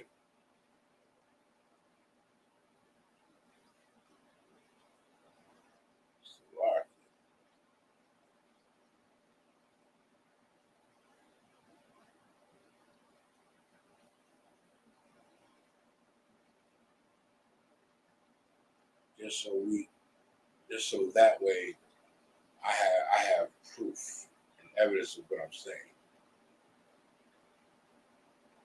Let's see. Is this going to show what I'm talking about? Okay, no, it's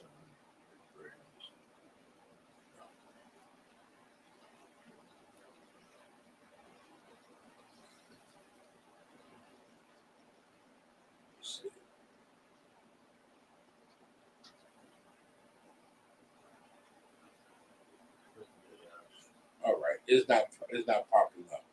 Because I was looking at something that was on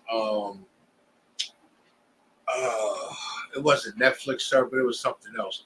And it was showing like the origin of when they started celebrating the 4th of July back in 1776, right? And it was like they was doing like a recreation. You know, they had this slave strung up and they had his family watching. They had a barbecue. They made it a whole event. We got little white women and children out there and everything. Like they made an event. Not only did they hang this black man, they set him on fire in front of his family, and they made it into a party, and they let off fireworks and everything. And this was part of the commemoration of how they celebrated the 4th of July. I did a class about it a while back. I gotta find that class, but that recreation in that video was so heavy because that just further shows what they think about us, what they truly think about us, which is why we have to come out of her. That, and it says in Revelation 18 verse 4, and I heard another voice from heaven saying, come out of her, my people, that ye be not partakers of her sins. You understand? They commit heinous acts to other people, other nations, even themselves. They don't care and have no regard for human life at all. And we are idiots if we partake in their sins. Because if we partake in their sins, we have to deal with those repercussions that come behind it. And the scripture says that ye be not partakers of her sins, and that ye receive not of her plagues. Meaning if we don't partake in those sins, then we don't have to partake in those plagues. What plagues are we talking about? I don't know. COVID-19, monkey virus, AIDS remix, syphilis and gonorrhea remix, stuff that once can get rid of, now you cannot, is with you for life.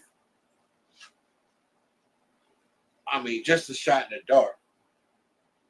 And another, and I'll give you even a better example of why we have to stop clinging on to these oppressors, trying to seek their approval and trying to be with them or under them or part of their culture. This is the book of Lamentations, chapter 4, verse 18. They hunt our steps.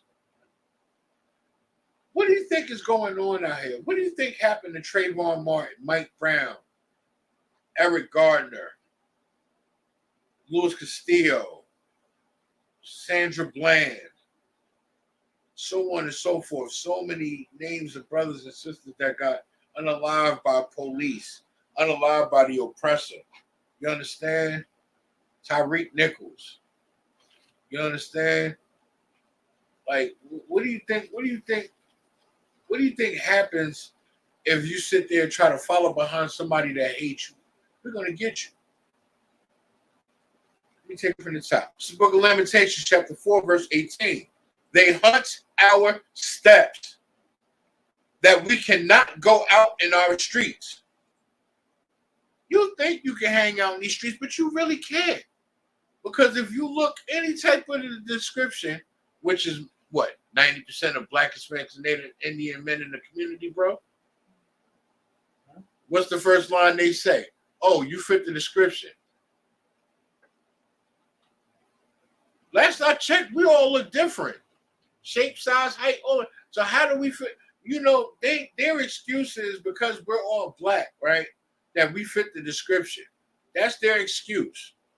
That's the line they use when being interviewed by Internal Affairs, and they ask them, why did you fire over 50 rounds into this brother? Why did you shoot 50 times at this man, at this Black man?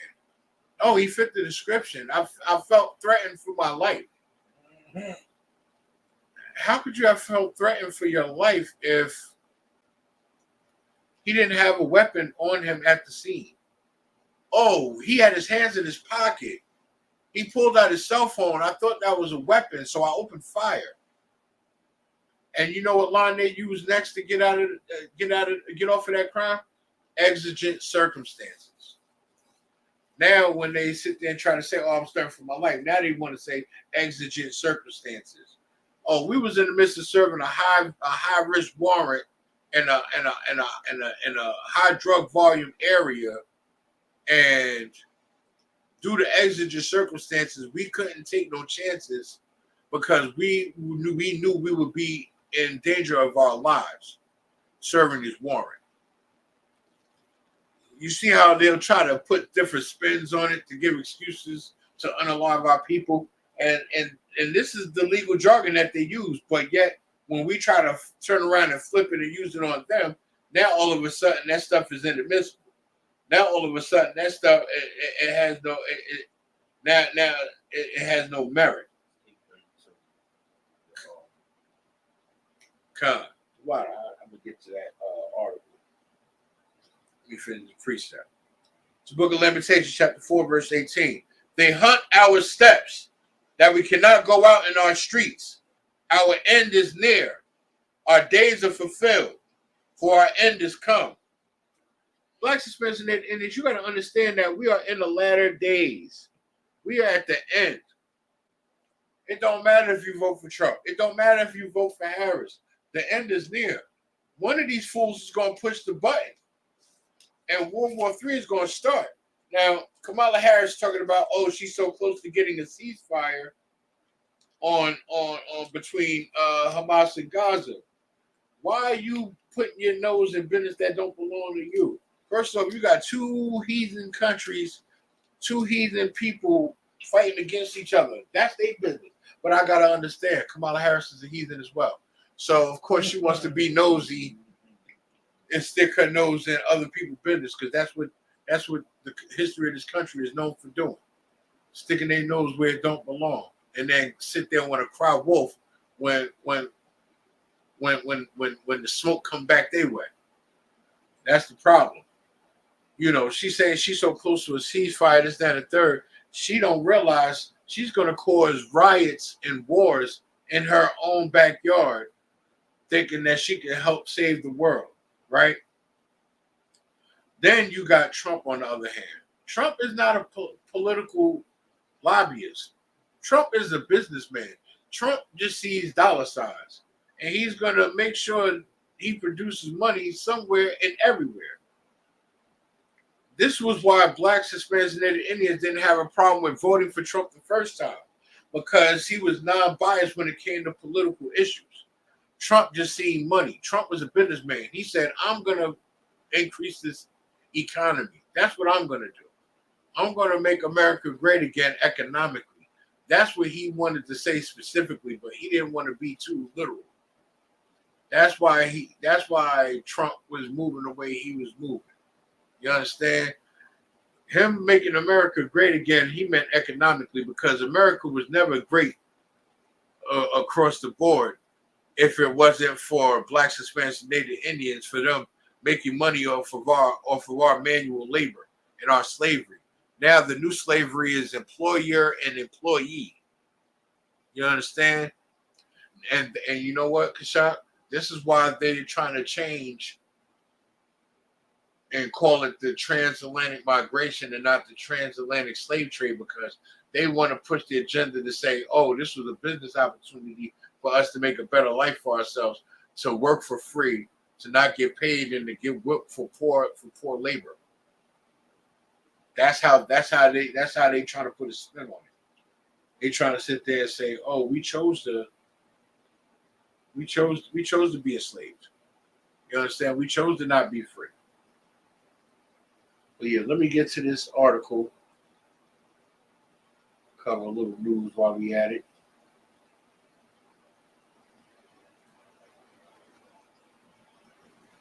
Let's see.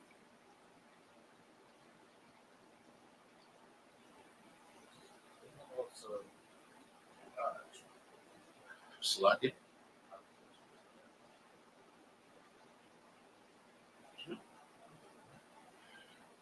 New Jersey cop will not be charged in Parkway shootout that left gunman dead, officer injured. Yeah, I'm going to read that headline again so it can sink in. New Jersey cop will not be charged in Parkway shootout that left a gunman dead and an officer injured. But had the gunman took out the officers, they'd be seeking the death penalty though. A state grand jury has declined to file criminal charges against the 2 Cranford police officers, including one of whom was shot in a fatal shootout with a gunman on the Garden State Parkway last year. Officer Christopher Fullanews and Ryan McSherry started pursuing a stolen car as it was driving through the Union County suburb on the night of December 28, 2023. The suspect vehicle then continued southbound on the Garden State Parkway, where the chase continued, officials said. The pursuit ended when the stolen car crashed on the parkway near exit 131 in Woodbridge, investigators said. When the driver, Kevin Harlfinger, 40, of Perth Amboy, exited the car, he exchanged gunfire with the 2 officers, authorities said. Harlfinger was pronounced dead on the scene at 12:04 a.m. on December 29th, the state said. Officer Fullanews was treated for a gunshot wound at University Hospital in Newark and was later released. Harlfinger's gun was recovered from the scene, and shell casings found nearby was determined to have come from that same weapon, officials said. In a statement on Friday, Cranford Police Chief Ryan Greco thanked the Attorney General's office for a thorough investigation as well as the multiple law enforcement agencies, first aid personnel, and the university hospital staff who assisted on the morning of the incident. All involved played a vital role in proving immediate care to Officer Fullanews and Officer McSherry, Greco said. Greco also expressed gratitude to the 2 officers survived. Each and every day, police officers like Christopher Fullanews and Ryan McSherry face perilous split-second situations which could ultimately result in their death, the chief added. Thankfully, in the situation, the officers were allowed to go home to their families. Now, not saying that a stolen car was not a crime or whatever the case may be, and neither was the police chase or the crash, because he could have caused costed other lives out there on the road, as far as other pedestrians and drivers and such. But this just goes to show that living in this wicked kingdom, justice will not be served. You understand? Not now the stolen car was wrong, and him hopping out and shooting at police was wrong. And I guess this would be, if I'm not mistaken, sir, would this be considered what I was talking about earlier about police considering exigent circumstances and unaliving a brother? Yes, sir. No, because he initiated the contact. I just when it's all right. The brother that I don't recall his name. The brother that got pulled over by the police, and he had his daughter and his wife in the car. Right. Those are situations that the police they push the envelope. You understand what I'm saying? They're the one who initiated the contact. They did the wrong. Right. Now, people that blacks, Hispanics, and Native Indians that initiate the contact, that they trying to go to war with the police and they trying to shoot out, and they think they John Gotti or somebody or whoever have you. That's what they ask for. That's you playing with your life. Right. Otherwise, those who the cops pursue and put them in chokeholds and shoot 36 times at people, do the excessive unaliving, that's that's where you get that other stuff from. Like Sandra Bland shooting through the apartment. That type of thing. But the only cop that got charged was the one that shot a bullet through a neighboring window. Because an innocent bystander could have got hit. When Sandra Bland was the innocent bystander that got hit, nobody else got. That was their way of sweeping that under the rug. There's no sweeping that under the rug. That was the oppressor having his way with his laws and his people. He's the devil he's the lies. He's the devil that the Bible speaks of. It's a lie. Just like whatever happened to those two brothers that got tortured and waterboarded in Mississippi. We still haven't heard anything else about that case. You know, we as Blacks, Hispanics, and Native Indians, we have to understand that we can't have it both ways. We have to understand that we have to serve our Lord our God. We can't serve the Lord our God and still eat pork, shrimp, crab, and lobster. We still can't serve the Lord our God and smoke weed and cigarettes and black them out. You understand? And an example of you can't, because you got to worship one or the other. You can't have it both ways.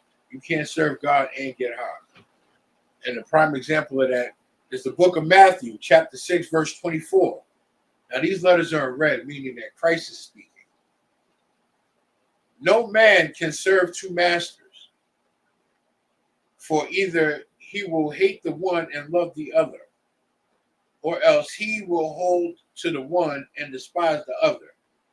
Ye cannot serve God and mammon, meaning you can't serve the Lord and serve the other God that allows you to eat pork, shrimp, crab, and lobster. You can't serve God and still smoke weed and smoke cigarettes and smoke black mouths and vape and all that horrible stuff, right? That's you cannot serve the Most High God and celebrate Christmas, New Year's, Thanksgiving, Halloween, your birthday. You cannot serve the Most High God and celebrate any of the oppressor holidays or your birthday. You cannot be into zodiac signs, and you cannot serve the Most High God of the Bible. You cannot serve the God of Israel if you do any of these things. If you are letting your woman reign over you, you cannot serve the God of Israel. If you are a disgusting LGBT member, you are not. I repeat, you are not serving the Most High God. Right. If you are a whore, you are not serving the Most High God. If you got an OnlyFans page, you are not serving the Most High God. You are not. It's a lot. No, what you're saying is heavy. You're right. You can't serve two masters. You can't sit there and say you love God, you serve God, but you buying flowers and chocolates and teddy bears for Valentine's Day. You can't sit there and say you're serving the Lord thy God and going to church on Sunday and you getting those platters with the pork chops from the pastor on Sunday, right? And you definitely can't sit there and say you love God and you serving God if you worshiping another God by celebrating Easter, Labor Day, President's Day, MLK Day, Malcolm X Day, all these pagan holidays, all these stuff, hell, Pride Month, all that man-made, all that oppressor-made holidays, these pagan holidays, these oppressor holidays, we as Blacks, Hispanics, and Native Indians cannot celebrate that stuff. We just can't. And the problem is we've been brought up and raised on celebrating this stuff. And remember when you first came into the truth, sir, and you was trying to share this knowledge with the family, and you went to remember when you went to your cousin's house and you was asking her why you still celebrating Christmas? Look, this is in the Bible, and you read to her about the Christmas scripture, and she said, well, it's tradition, and grandma taught us this, and I'm gonna keep the tradition going. You know what I'm saying? And not only that, if that's not the excuse, they say, Oh, well, it's not for me, it's for the kids. So you want to teach your kids to lie, but then turn around and tell your kids you better not lie to me. If I'm not mistaken, haven't you taught that in class before, sir? So about like that, and that's part of living a lie. You'll sit there and say, "Oh, I don't celebrate Christmas no more. It's for the kids." Really, you still going broke, letting the oppressor tell you when to spend your money. Like, who the hell is the oppressor to tell you when to spend the money that he taxes you on several times before you get it, and then tax you when you go to spend your money? So now he's telling you how much he's going to pay you. He taxes it, gives it to you, and then tells you where to go to spend your money on this day, and you're going to be a dumb behind and go do it. Yes, you're going to be a fool, a moron, an idiot, a nincompoop, a mental midget, and you're going to go do it anyway. This is part of the oppression that I brought out from the beginning of class. We are oppressed. We go to them for everything. We spend our money with them, and we find it a problem to spend $1 amongst your own people. If I see a brother open up a business out here, like a brother open up a steak and take around the corner, right? Now, being that it's owned by a black man, I'm gonna go check it out when I get a chance. I'm gonna try something in there, see what it's hitting for, just to show some love and just to show some support to our people. Because if we don't support him, he's not going to be open soon, because the oppressor is the devil that the Bible speaks of, and he's going to go up on his rent. He's not only going to go up on his rent, he's going to charge him more rent because it's a business. See, people got to understand, landlords charge rent different from residential to what do they call that? Professional? From residential to professional? Business. Yeah. So when you got a business, it's one thing. When you just renting out an apartment, that's one thing. But when you sign a rental agreement for a storefront, those contingencies is different from when you sign a rental agreement for a residential. The numbers is different, the percentages is different, everything's different. So when they tax you, it's going to hit different. So as Blacks, Hispanics, and Native Indians, if we were to come together like a Zephaniah 2:1 and support one another in the business, we can flourish. Like, people tell me in the shop all the time, well, y'all should open up a restaurant, this, that, and the third. But the problem with that is prices is up on everything. And it's a supply and demand issue. We could supply the demand. That's not a problem. Making the money is not the problem. Finding a location isn't the problem. It's the fact that we don't have enough unity to flourish. As many of Black, Hispanics, and Native Indians that live in Jersey City, it's not enough percentage of people that would support our business, no matter how good the food is, to where we can really flourish out here. Like, say if we open up a food truck, right? We could be in a prime location. Out of 100% of Blacks, Hispanics, and Native Indians, we're only going to get no more than 27% business from our people. Sounds about right, Kishab? About 27%, give or take. I'll say another 12 or 13% from the heathens. So altogether, we're going to get about maybe 40% of business. We're still missing 60% of income coming in for the business on that aspect. Now we'd have to be mobile and move around.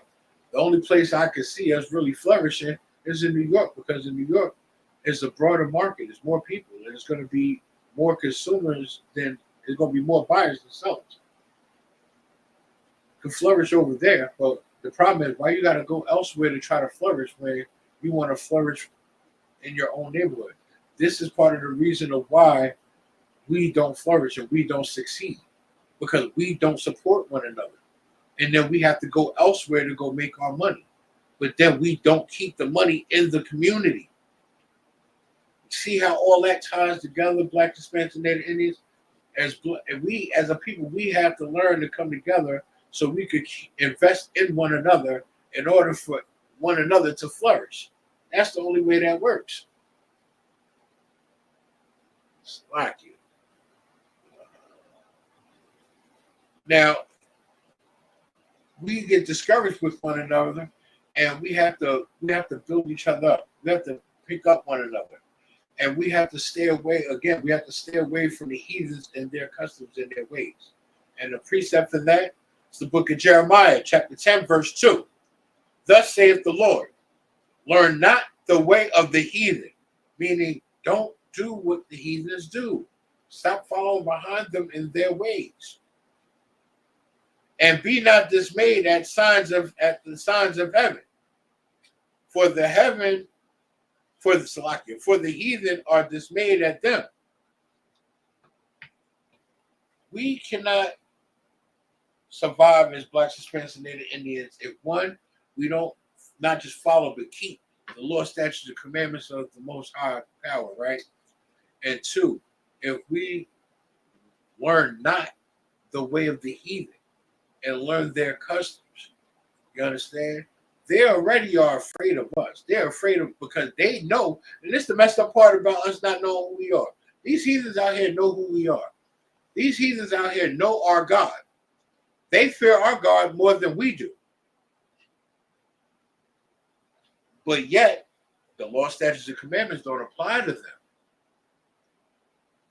This is part of the reason why we have to educate ourselves and learn by coming into the ISUPK and the Commanding General YAHANNA, by going online and watching these classes and then physically come into class, brothers wearing all black. You know what I mean? Get your Bible in your apocrypha, in your notebook and your notepad, your Zondervan Bible Dictionary, you understand? Or your Zondervan Pictorial Dictionary, whichever you prefer. You understand? And your Strong's Concordance.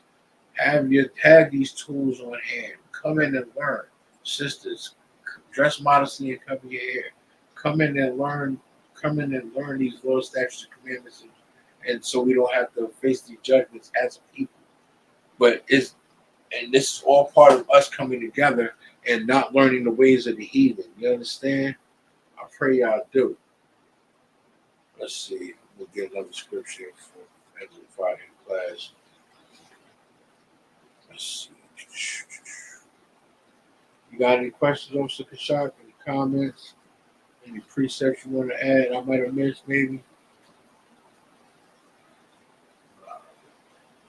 No sweat, no sweat. Let me see this one right here.